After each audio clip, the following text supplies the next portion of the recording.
Bienvenidos a la Biblioteca Podcast. Cada semana nos sumergimos en las páginas de los grandes libros, clásicos y actuales, para darles una nueva voz. Si te apasiona la lectura, suscríbete y activa la campanita para no perderte los nuevos episodios, y acompáñanos en este apasionante viaje. Recuerda que en la descripción puedes encontrar el enlace al resumen completo en texto de este episodio. Imagina si existiera una fórmula para el éxito, extraída de la mente de los 500 hombres más ricos de la historia. Pues bien, esa fue la misión que Andrew Carnegie le encomendó a Napoleón Hill. Esta semana analizamos Piense y hágase rico, el libro que destiló 20 años de investigación en 13 principios eternos para transformar el deseo en fortuna. Y si una simple idea, un pensamiento que no te quitas de la cabeza, pudiera de verdad convertirse en algo real, incluso en riqueza. Suena un poco a magia, ¿verdad? Pero es la idea fuerte de un libro que, ha marcado a muchísima gente. Piense y hágase rico, de Napoleón Hill. Hoy vamos a meternos a fondo en algunos extractos clave. Así es. Y estamos hablando de un libro que es el resultado de años y años de investigación. Hill, animado por Andrew Carnegie, estudió a fondo a más de 500 personas de gran éxito de su época. Piensa en gente como Ford, Edison, Rockefeller. Gigantes. Y no buscaba solo teoría, ¿sabes? Quería una fórmula, algo práctico, un método que se pudiera seguir, un qué hacer y cómo. Y esa es justo nuestra idea aquí hoy, sacar lo práctico de estas páginas, ver cómo esos principios, que nacieron hace ya casi un siglo, pues podrían servir hoy para conseguir metas importantes, ya sea dinero o, sentirse realizado, ¿no? Vamos a desgranar esa fórmula. El punto de partida, sí o sí, según Hill, es el deseo, con mayúsculas. Pero ojo, matiza mucho qué tipo de deseo es el que de verdad funciona. Sí, pone un ejemplo muy bueno, el de Edwin C. Barnes, un hombre que se plantó en la oficina de Thomas Edison pues casi sin nada, sin dinero, sin contactos, como un buscavidas. Pero tenía una cosa clarísima, un objetivo súper preciso. No quería un trabajo cualquiera para Edison, él quería asociarse con Edison. Y ahí está el kit de la cuestión, en esa precisión, esa intensidad. Eso es lo que Hill recalca. No era una esperanza vaga, un simple me gustaría o a ver si hay suerte. No, era lo que él llama un deseo ardiente, una obsesión casi. Psicológicamente esto es muy potente, porque concentra toda tu energía mental, ¿sabes? Evita que te disperses. Enfoca la voluntad en una sola cosa. Y Barnes no se vino abajo porque no le dieran la oportunidad al principio. El texto dice que aguantó 5 años. Hizo trabajos menores en la empresa de Edison, pero sin soltar su idea. Y lo más curioso es que él, en su cabeza, ya se veía como socio de Edison. Estaba, esperando activamente el momento. Y el momento llegó, con un invento nuevo de Edison, la máquina de dictar. Un aparato que, fíjate qué cosas, los propios vendedores de Edison pensaban que era difícil de vender. Ahí está. Donde los demás veían un marrón, Barnes, con su deseo ahí a tope, vio la oportunidad. Estaba convencido de que podía venderla. Se lo dijo a Edison y, lo demostró con creces. Tuvo tanto éxito que le dieron un contrato para distribuirla por todo el país. Y esa asociación, que nació de un deseo obsesivo, pues le hizo rico. Y de paso, confirmó la idea del libro. Hill también usa mucho la metáfora de quemar las naves. Como ese conquistador español, ¿no? Que la leyenda dice que inutilizó sus barcos para que sus soldados no tuvieran opción de echarse atrás. Barnes hizo algo parecido, pero mentalmente. Como no contemplaba fracasar, mantuvo ese deseo ardiente de ganar. Es una apuesta total por el éxito. Me recuerda a Marshall Field, que reconstruyó su tienda en Chicago después del gran incendio, mientras otros tiraban la toalla. Es esa determinación que no se rinde. Queda clara la diferencia que marca Hill, ¿verdad? No es lo mismo querer algo, así de pasada, que desearlo con una intensidad brutal, hasta el punto de planificar cómo conseguirlo y seguir. Ese deseo definido y ardiente es el motor, el arranque. Vale. El deseo es el combustible. Pero, ¿cómo se usa de forma práctica? Hill da un método muy concreto, casi como una receta. Sí, los famosos 6 pasos. Son sorprendentemente directos, muy prácticos, sacados tal cual del texto. Merece la pena repasarlos uno a uno. Venga. Primero, fijar la cantidad exacta de dinero que quieres. No vale decir mucho dinero, una cifra concreta. Segundo, decidir exactamente qué vas a dar a cambio. Hill insiste mucho en esto, no hay algo por nada. Tercero, poner una fecha límite, precisa, para cuándo quieres tener esa cantidad. Cuarto, crear un plan detallado para lograrlo. Y esto es crucial, empezar a ponerlo en marcha ya, ahora mismo, sin esperar. Quinto, escribirlo todo. Una frase clara, corta, la cantidad, la fecha, lo que das a cambio, el plan, todo junto. Y el sexto paso, que es el que parece que lo une todo, leer esa frase en voz alta 2 veces al día, por la noche, antes de dormir, y por la mañana, al levantarte. Y mientras la lees, lo más importante, verte, sentirte y creerte ya en posesión de ese dinero o de esa meta, como si ya fuera real. Es fundamental entender bien este sexto paso. No es solo repetir palabras como un loro, ¿eh? Hill lo ve como una forma de programar el subconsciente. Al visualizar y sentir la meta como si ya la tuvieras, intentas grabar esa convicción en lo más profundo de tu mente.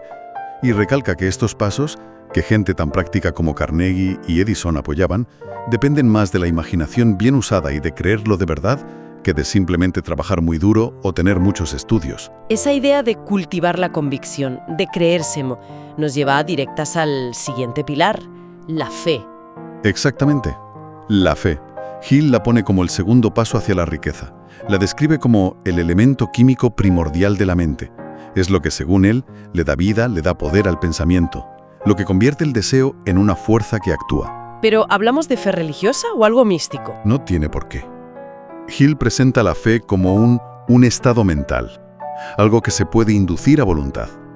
Y aquí es donde entra de lleno la autosugestión, o sea, repetir conscientemente frases, visualizaciones, dirigidas al subconsciente. Es básicamente aplicar todo el rato el sexto paso del deseo. Al actuar como si ya tuvieras lo que buscas, estás construyendo activamente esa fe, esa creencia profunda en que puedes lograrlo. Y para ayudar a inducir esa fe, el libro da una herramienta muy concreta, la fórmula de la confianza en uno mismo. Es una declaración para repetirla y que cale. Incluye frases como «Sé que tengo la capacidad de alcanzar el objeto de mi propósito definido en la vida. Por lo tanto, exijo de mí mismo acción perseverante y continua». O esta otra. «Concentraré mis pensamientos durante 30 minutos diarios en la tarea de pensar en la persona en que me propongo convertirme». Crear esa imagen mental. Y ojo, que también mete puntos éticos importantes. No me comprometeré en ninguna transacción que no beneficie a todos los implicados.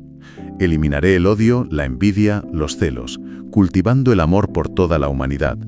Haré que los demás crean en mí porque yo creeré en ellos y en mí mismo.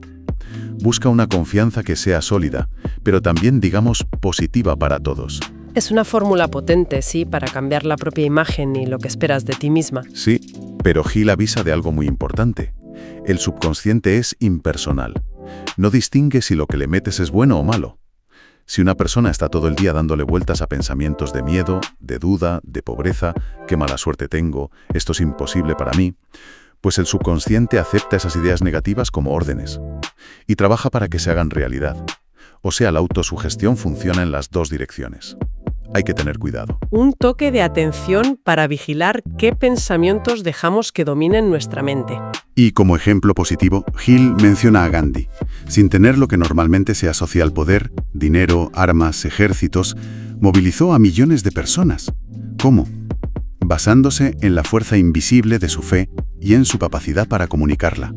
Es un ejemplo muy potente del poder transformador que Hill le da a una fe que no se tambalea. Vale, entonces tenemos un deseo que arde, muy definido, y una fe que se cultiva a propósito. Pero, ¿qué pasa cuando las cosas se ponen feas? Cuando vienen los obstáculos, el desánimo, que siempre llegan. Ahí es donde entra el octavo paso, la perseverancia. Hill la considera clave, basada en la fuerza de voluntad. Es, según él, lo que marca la diferencia entre los pocos que lo consiguen y la inmensa mayoría que abandona antes de tiempo. El libro es muy directo en esto, ¿eh? Dice que la falta de perseverancia es una de las causas principales del fracaso. Y para que se entienda bien, vuelve a la historia de R.U. Darby, el buscador de oro. ¿Ah, sí? La anécdota de la mina, un clásico sobre este tema. Impresionante. Darby y su tío encontraron una veta de oro, o eso parecía. Empezaron a cavar ilusionados, pero de repente la veta desapareció. Se vinieron abajo enseguida. Fueron a preguntarle a un chatarrero de la zona y este les dijo que seguramente ya no había más. Así que nada, vendieron toda la maquinaria por 4 duros y se fueron. Abandonaron. Y aquí viene lo bueno o lo malo para ellos. El chatarrero, que fue más listo, contrató a un ingeniero geólogo para que echara un vistazo. ¿Y qué descubrieron? Que la veta principal estaba a solo 1 metro de donde Darby había dejado de cavar. Ese chatarrero se hizo millonario con esa mina. Fue a vender seguros y se puso un lema personal, inspirado en aquello. Me detuve a 1 metro del oro, pero nunca más me detendré porque alguien me diga no cuando intento vender seguros. Y esa perseverancia, que nació justo de analizar su error, se convirtió en la clave de su éxito brutal en ventas después. Hill usa esto para mostrar que el fracaso muchas veces es como un embustero. Un test que aparece justo cuando estás a punto de conseguirlo. La perseverancia es el antídoto contra esa tentación de dejarlo. La frase del libro es lapidaria. Los que abandonan nunca ganan y un ganador nunca abandona. Es la fe mantenida en acción. Negarse a aceptar la derrota temporal como si fuera definitiva. Entendido. Deseo, fe, perseverancia. Parece el núcleo duro, ¿no? La parte emocional y de voluntad. Pero Hill también habla de estrategia, de conocimiento. Exacto. No todo es querer y aguantar. El 7º paso es la planificación organizada. La voluntad necesita un mapa, una dirección. Tienes que crear planes concretos, prácticos. Y si un plan falla, la perseverancia no es seguir dándolo todo con un plan que no funciona. Es crear un plan nuevo y otro si hace falta, hasta dar con el que sí funciona. Y esto va unido al 5.º paso, el conocimiento especializado. Pero aquí Hill hace una aclaración importante, ¿verdad? Que no tienes que saberlo todo tú. Sí, y esto es súper relevante hoy en día. Aclara que no necesitas tener tú personalmente todo el conocimiento que hace falta. La gente de éxito, dice él, sabe cómo conseguir el conocimiento que necesita, o cómo organizarlo colaborando con otras personas. Y aquí es donde mete el concepto de mastermind, el equipo de trabajo. ¿Podríamos definir mastermind un poquito más? Suena interesante. Pues Hill lo describe como la coordinación de conocimiento y esfuerzo, en un espíritu de armonía, entre 2 o más personas, para conseguir un propósito definido. Es la idea de que cuando varias mentes trabajan juntas, en sintonía, crean algo más grande, una especie de tercera mente, invisible, que es más potente que la suma de las partes. Una sinergia, vamos. Pone el ejemplo de Henry Ford, ¿no? Que no era un ingeniero experto en todo. Correcto. A Ford le criticaban mucho por su supuesta ignorancia, porque no tenía estudios formales, pero demostró ser muy educado en el sentido original de sacar de dentro. Sabía definir su objetivo, como el motor V8, que decían que era imposible, y sobre todo sabía cómo organizar y dirigir el conocimiento experto de sus ingenieros, de su mastermind, para lograrlo, aunque ellos mismos dudaran. No necesitaba saber cómo hacerlo todo él, necesitaba saber cómo conseguir que se hiciera, usar la inteligencia de otros. Eso quita un poco el mito del genio solitario, ¿eh? Y pone el foco en la colaboración inteligente. Totalmente, y para que todo este engranaje funcione, deseo, fe, perseverancia, planificación, conocimiento, pues hay que enfrentarse al último gran escollo, los enemigos que llevamos dentro. Hill dedica un capítulo entero a lo que llama los 6 fantasmas del temor. ¿Y cuáles dices que son los peores para conseguir objetivos, los que más nos frenan? El texto destaca 2 como especialmente dañinos si buscas riqueza o éxito. Primero, el temor a la pobreza. Lo considera el más destructivo. Se nota en la indiferencia, la falta de ambición, la duda constante, la preocupación excesiva, el andarse siempre con demasiada precaución, el dejar las cosas para mañana, la dilación. Y el segundo, el temor a la crítica, ese miedo al qué dirán, que te impide ponerte metas altas o ser original. Y se ve en el nerviosismo, la falta de iniciativa, el conformismo. Son miedos que todos reconocemos un poco, ¿no? En el día a día. Desde luego. Y Hill da una pista interesante para diagnosticarlos. Dice que la indecisión es como la semilla de la que nacen casi todos los miedos. La incapacidad para tomar decisiones claras y actuar, eso abre la puerta a la duda. y la duda alimenta el miedo. Por eso, afirma que la clave para vencer a estos fantasmas está en ejercer control sobre lo único que, según él, podemos controlar del todo: nuestros propios pensamientos. Dirigir la mente hacia la meta, la fe, la acción. Las famosas 55 excusas del viejo sí, que lista en el libro, no son más que justificaciones que nos damos para no enfrentar esos miedos. Parece que todo vuelve al mismo punto: el poder y la dirección del pensamiento. Si te parece, hacemos una recapitulación rápida de los puntos clave que hemos sacado hoy. Perfecto. Adelante. Empezamos con la idea central, muy potente, que los pensamientos, si los enfocas bien y les pones emoción, pueden tener un impacto real. Luego, la necesidad vital de un deseo ardiente, específico, bien definido. Ese es el punto de partida. Después, la fe, entendida no como esperar pasivamente, sino como una convicción que se cultiva activamente, con autosugestión, visualización. Eso es. Luego la perseverancia, sin rendirse, como el motor para superar los fracasos temporales, viéndolos como lecciones, no como el final del camino.